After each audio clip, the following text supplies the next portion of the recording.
मुख्यमंत्री हेमंत सोरेन को हाईकोर्ट से मिली जमानत को ईडी ने सुप्रीम कोर्ट में दी चुनौती। ईडी ने मुख्यमंत्री हेमंत सोरेन को हाईकोर्ट द्वारा दी गई जमानत को सुप्रीम कोर्ट में चुनौती दी है। ईडी की ओर से इस मामले में सुप्रीम कोर्ट में सोमवार को याचिका दायर कर दी गई है। फिलहाल न्यायालय ने ईडी की याचिका पर सुनवाई के लिए कोई तिथि निर्धारित नहीं की है। उल्लेखनीय है कि बड़गाय अंचल की 8.86 एकड़ जमीन पर कब्जे के आरोप में ईडी ने हेमंत सोरेन को 31 जनवरी 2024 को गिरफ्तार किया था। पीएमएलए कोर्ट द्वारा जमानत याचिका खारिज होने के बाद हेमंत सोरेन ने हाईकोर्ट में याचिका दायर की। न्यायमूर्ति रंजन मुखोपाध्याय की अदालत में याचिका की सुनवाई हुई। सुनवाई के बाद अदालत ने अपना फैसला सुरक्षित रख लिया था। न्यायालय ने 28 जून 2024 को अपना फैसला सुनाया और हेमंत सोरेन को जमानत पर रिहा करने का आदेश जारी किया। न्यायालय ने अपने फैसले में कहा कि हेमंत सोरेन जमानत देने के लिए पीएमएलए की धारा 45 में निर्धारित दोनों शर्तों को पूरा करते हैं। हाईकोर्ट द्वारा फैसला सुनाए जाने के दिन ही निचली अदालत में कानूनी प्रक्रिया पूरी करने के बाद उन्हें 28 जून को जेल से रिहा कर दिया गया था। समय से पहले हो सकता है झारखंड में विधानसभा चुनाव। इस बार झारखंड में निर्धारित समय से पहले विधानसभा चुनाव हो सकते हैं। 15 सितंबर तक चुनाव की घोषणा हो सकती है। सूत्र कह रहे हैं कि चुनाव आयोग महाराष्ट्र और हरियाणा के साथ ही अक्टूबर में झारखंड में भी चुनाव कराने की तैयारी कर रहा है। इस बार झारखंड में मतदाता पुनरीक्षण का कार्य महाराष्ट्र और हरियाणा के साथ ही कराया जा रहा है। वर्ष 2019 में महाराष्ट्र और हरियाणा की मतदाता सूची का पुनरीक्षण कार्य झारखंड के साथ नहीं कराया गया था। साथ ही गत चुनाव के पूर्व किए गए मतदाता सूची का अंतिम प्रकाशन अक्टूबर में किया गया था। वहीं इस बार आयोग ने 20 अगस्त को ही मतदाता सूची का अंतिम प्रकाशन की तिथि तय की है। चुनाव आयोग ने मतदाता पुनरीक्षण के लिए 1 जुलाई को ही अर्हता तिथि तय की है। तर्क भी दिया जा रहा है कि अगर आयोग को नवंबर में चुनाव की घोषणा करनी होती तो मतदाता पुनरीक्षण के लिए 1 अक्टूबर की अर्हता तिथि तय होती। चुनाव आयोग के पास किसी सरकार का कार्यकाल पूरा होने के 180 दिन पूर्व चुनाव की घोषणा करने की संवैधानिक शक्ति प्राप्त है। आयोग अपनी सुविधा के मुताबिक चुनाव की तिथि का निर्धारण कर सकता है। हालांकि किसी सरकार का कार्यकाल समाप्त होने में कम से कम 45 दिनों पूर्व अनिवार्य रूप से चुनाव की घोषणा करना संवैधानिक बाध्यता है। चुनाव आयोग 11 जुलाई को राज्य के सभी उपायुक्तों के साथ मतदाता पुनरीक्षण के साथ चुनावी तैयारियों की भी समीक्षा करेगा। 10 जुलाई को चुनाव आयोग के वरीय उप चुनाव आयुक्त धर्मेंद्र शर्मा व नितेश व्यास झारखंड आ रहे हैं। उनके साथ आयोग के प्रधान सचिव अरविंद आनंद भी होंगे। उसी शाम को अधिकारी राज्य के मुख्य चुनाव पदाधिकारी के साथ मतदाता पुनरीक्षण और चुनाव की तैयारियों की समीक्षा करेंगे। 11 जुलाई को वे राज्य के सभी उपायुक्तों के साथ भी बैठक कर समीक्षा करेंगे। समीक्षा बैठक रामगढ़ जिला के पितरातू में होगी। जेएसएससी ने 863 पदों पर निकाली भर्ती। 12वीं पास कर सकते हैं आवेदन। झारखंड कर्मचारी चयन आयोग ने झारखंड इंटरमीडिएट स्तर संयुक्त प्रतियोगिता परीक्षा के लिए आवेदन करने की तिथि विस्तारित की है। 863 पदों के लिए आयोग द्वारा संशोधित तिथि जारी की गई है। इसके तहत रजिस्ट्रेशन करने तथा सूचना दर्ज करने के लिए अभ्यर्थी 11 जुलाई से 10 अगस्त 2024 मध्य रात्रि तक आवेदन कर सकते हैं, जबकि परीक्षा शुल्क भुगतान की तिथि 13 अगस्त 2024 की मध्य रात्रि तक है। फोटो एवं हस्ताक्षर अपलोड करने एवं आवेदन पत्र का प्रिंट आउट लेने के लिए 16 अगस्त 2024 की मध्य रात्रि तथा आवेदन में संशोधन के लिए 18 अगस्त से 20 अगस्त 2024 तक निर्धारित की गई है। इस परीक्षा के लिए न्यूनतम अर्हता मान्यता प्राप्त विश्वविद्यालय या शिक्षण संस्थान से +2 होना अनिवार्य है। साथ ही इसकी न्यूनतम उम्र सीमा 18 वर्ष निर्धारित की गई है। कैबिनेट गठन के बाद हेमंत सोरेन का पहला फैसला, विस्थापित लोगों को किया जाएगा सर्वे। विधानसभा में सोमवार को विश्वास मत जीतने और मंत्रिमंडल के विस्तार के बाद देर शाम हेमंत सोरेन ने कैबिनेट की बैठक की। बैठक में सरकार ने विस्थापन आयोग गठन करने का निर्णय लिया है। यह जानकारी मुख्यमंत्री ने बैठक के बाद मीडिया कर्मियों को दी। उन्होंने कहा कि राज्य में विस्थापितों के लिए अभी तक कोई नीति नहीं थी। इसे देखते हुए आयोग बनाने का निर्णय लिया गया है। सभी विस्थापित लोगों को आर्थिक और सामाजिक सर्वेक्षण भी किया जाएगा। हेमंत ने कहा कि राज्य में अब तक कितने लोग विस्थापित हुए हैं, विशेषकर खनन से यहाँ के लोगों ने क्या खोया और क्या पाया है, इसका मसौदा भी तैयार किया जाएगा। सरकार जल्द ही इसे लेकर एक नीति बनाएगी। रांची में धरने पर बैठे सहायक पुलिस कर्मियों को लेकर भी मुख्यमंत्री ने अपनी बातों को रखा। उन्होंने सहायक पुलिसकर्मियों से अपील की है कि धरना प्रदर्शन की जरूरत नहीं है। नए मंत्रिमंडल में शामिल मंत्रियों को लेकर हेमंत ने कहा वे अपने अपने विभागों में के काम में तेजी लाएं, वर्तमान हालातों का आकलन करने का निर्देश करें, विभाग की हर परेशानियों को जड़ तक जानकारी लेने और उसका समाधान की दिशा में काम करें।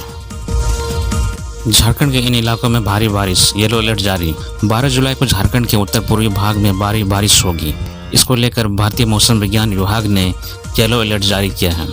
इसके तहत देवघर, धनबाद, दुमका, गिरिडीह, गोड्डा, जामताड़ा, पाकुड़ और साहिबगंज सहित अन्य इलाकों में बारिश होगी, जबकि रांची समेत अन्य इलाकों में मंगलवार को हल्की बारिश हो सकती है। रांची में सोमवार को मौसम सामान्य रहा, बीच बीच में बादल छाए रहे। दिन के समय अधिकतम तापमान 31.7 डिग्री सेल्सियस रहा, न्यूनतम तापमान 23.6 डिग्री सेल्सियस रहा। पिछले 24 घंटे के अंतराल में राज्य के कई हिस्सों में हल्के से मध्यम दर्जे की बारिश हुई, जबकि कहीं कहीं भारी बारिश को भी देखने को मिला। सबसे अधिक 74.2 मिलीमीटर खूंटी जिला के हरियाणा क्षेत्र में बारिश दर्ज किया गया, जबकि सबसे अधिक उच्चतम तापमान 36.3 डिग्री सेल्सियस और सबसे न्यूनतम तापमान 23.6 डिग्री सेल्सियस रांची में दर्ज किया गया। एम्बुलेंस की चपेट में आकर बाइक सवार की पश्चिम सिंहभूम में मौत। पश्चिम सिंहभूम के चक्रधरपुर चाईबासा मुख्य मार्ग पोटका में मंगलवार सुबह को तेज रफ्तार वाली एम्बुलेंस के धक्के से लोहरदा निवासी सिकंदर जामोदा नामक व्यक्ति की मौत हो गई। घटना की सूचना पाकर मजदूर नेता सिकंदर जामोदा ने घायल अवस्था में उन्हें अनुमंडल अस्पताल पहुंचाया, जहां चिकित्सकों ने जांच के उपरांत उन्हें मृत घोषित कर दिया। इधर घटना की सूचना पाकर परिजन और ग्रामीणों ने पोटका में रांची चाईबासा मुख्य मार्ग को जाम कर दिया। ग्रामीणों ने पीड़ित परिवार को 20 लाख रुपये नगद मुआवजा और परिवार के एक सदस्य को सरकारी नौकरी देने की मांग की। जानकारी के मुताबिक पश्चिम सिंहभूम के खुटपानी प्रखंड के लोहरदा गांव निवासी सिकंदर जामोदा किसान हैं। सुबह सुबह वह बाइक में पेट्रोल भराने के लिए पोटका पेट्रोल पंप आया था। घर वापस लौटने के दौरान पीछे से आ रही प्राइवेट एम्बुलेंस ने बाइक सवार को अपनी चपेट में ले लिया। प्राइवेट एम्बुलेंस के धक्के से वह गिर पड़ा, जिस कारण उसके शरीर के कई हिस्सों में चोटें आईं। घटना के वक्त पोटका में ही कियाटपता निवासी मजदूर नेता सिकंदर जामोदा मौजूद थे। सूचना मिलने के बाद वह तुरंत मौके पर पहुंचे और उन्हें अनुमंडल अस्पताल में भर्ती कराया, जहां चिकित्सकों ने उन्हें मृत घोषित कर दिया। बताया जाता है कि ambulance home nursing home Chaibasa का है। इधर घटना की जानकारी मिलने के बाद पुलिस भी वहां पहुंची और एम्बुलेंस चालक को गिरफ्तार कर लिया। वहीं क्षतिग्रस्त अवस्था में पड़ी बाइक व एम्बुलेंस को अपने साथ थाना ले गई। इधर सड़क जाम की सूचना पाकर बीडीओ सीओ गिरजानंद किस्कू, थाना प्रभारी राजीव रंजन व समाजसेवी डॉक्टर विजय सिंह गगराय भी घटनास्थल पहुंचे। विजय सिंह गगराय ने पीड़ित परिवार की ओर से प्रशासन से मुआवजा की मांग की। साथ ही उन्होंने तत्काल पीड़ित परिवार को 10,000 रुपये सहायता राशि प्रदान किया। प्रसिद्ध अर्थशास्त्री डॉक्टर रमेश शरण का निधन। प्रसिद्ध अर्थशास्त्री और झारखंड के विनोबा भावे विश्वविद्यालय के पूर्व कुलपति डॉक्टर रमेश शरण का सोमवार देर रात कोलकाता के एक अस्पताल में निधन हो गया। उनके असामयिक निधन पर मुख्यमंत्री हेमंत सोरेन ने दुख व्यक्त किया है और इसे झारखंड के लिए अपूरणीय क्षति बताया है।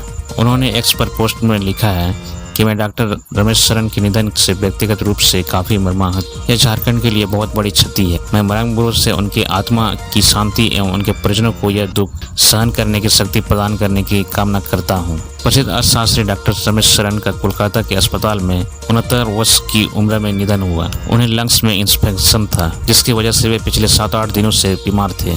पहले उन्हें रांची के मेडिकल अस्पताल में भर्ती कराया गया था और तबीयत में सुधार नहीं होने के बाद एयर एम्बुलेंस से कोलकाता ले जाया, जहां कल देर रात उनका निधन हो गया।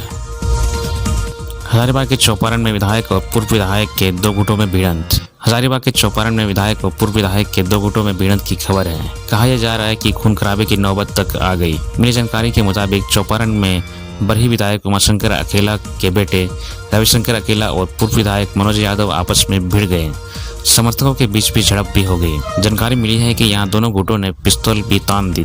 हजारीबाग के बरही में कांग्रेस विधायक उमाशंकर अकेला के बेटे रवि यादव और पूर्व विधायक मनोज यादव के बीच झड़प की खबर है। बताया जाता है कि मनोज यादव और उनके समर्थकों द्वारा विधायक उमाशंकर अकेला का पुतला दहन किए जाने से इस विवाद की शुरुआत हुई थी। कहा जाता है कि इससे उपजा विवाद बाद में हाथापाई और झड़प में तब्दील हो गया। पूर्व विधायक मनोज यादव ने कहा कि विधायक उमाशंकर अकेला के बेटे ने बीजेपी दफ्तर में कार्यकर्ताओं को पीटा, धमकाया। मनोज यादव ने कहा कि जो हथियार सरकार ने आत्मरक्षा के लिए दिया है वही हथियार लहराकर विधायक का बेटा बरही में भय का माहौल बनाता है। उन्होंने आरोप लगाया कि सरकार के संरक्षण में विधायक और उनका पुत्र बरही में गैरकानूनी गतिविधियों में लिप्त है। देसी कट्टा के साथ होटल से 2 अपराधी गिरफ्तार। रांची के चुटे थाने के पुलिस ने स्टेशन रोड सरकारी बस स्टैंड स्थित एक होटल से 2 अपराधियों को हथियार के साथ गिरफ्तार किया है। गिरफ्तार अपराधियों में हिंदपीढ़ी के मोहम्मद अमजद अब्दी और शाहिद आलम शामिल हैं। दोनों के पास से पुलिस ने एक देसी कट्टा और एक गोली बरामद। मामले की जानकारी देते हुए सिटी एसपी राजकुमार मेहता ने बताया कि रविवार को 2 अपराधियों ने के सरकारी बस स्टैंड में हथियार लेकर किसी आपराधिक घटना को अंजाम देने की गुप्त सूचना मिली थी। सिटी डीएसपी के नेतृत्व में एक टीम का गठन किया गया। गठित टीम में छापेमारी कर दोनों अपराधियों को गिरफ्तार कर लिया। पूछताछ में आरोपियों ने पुलिस के समक्ष अपना जुर्म स्वीकार किया है। शिक्षण संस्थानों के आसपास तंबाकू दुकानों में छापेमारी, वसूला गया अर्थदंड। चतरा में शिक्षण संस्थानों के आसपास तंबाकू बेचने वाली दुकानों में छापेमारी की गई और उनसे अर्थदंड वसूला गया। सोमवार को चतरा थाना एवं स्वास्थ्य विभाग जिला एवं राज्य के संयुक्त तत्वाधान में चतरा चौक शिक्षण संस्थान के आसपास क्षेत्र में तंबाकू एवं तंबाकू जनित अपराध के दुष्परिणाम की रोकथाम के लिए छापेमारी अभियान चलाया गया। छापेमारी दल द्वारा जाँच के क्रम में अर्थदंड भी वसूला गया। साथ ही शिक्षण संस्थान में तंबाकू के प्रति बच्चों को जागरूक किया जा रहा है या नहीं और शिक्षण संस्थान को तंबाकू मुक्त घोषित किया गया है या नहीं, इसका जायजा लिया गया। छापेमारी दल का नेतृत्व सिविल सर्जन चतरा जगदीश प्रसाद, राज्य नोडल पदाधिकारी तंबाकू नियंत्रण कार्यक्रम डॉक्टर अश्विनी, सलाहकार राजीव, राज्य कार्यक्रम सहायक धीरज कुमार, खाद्य सुरक्षा पदाधिकारी राजेश शर्मा, जिला सलाहकार तंबाकू नियंत्रण कार्यक्रम चतरा रश्मि दुबे की ओर से किया गया।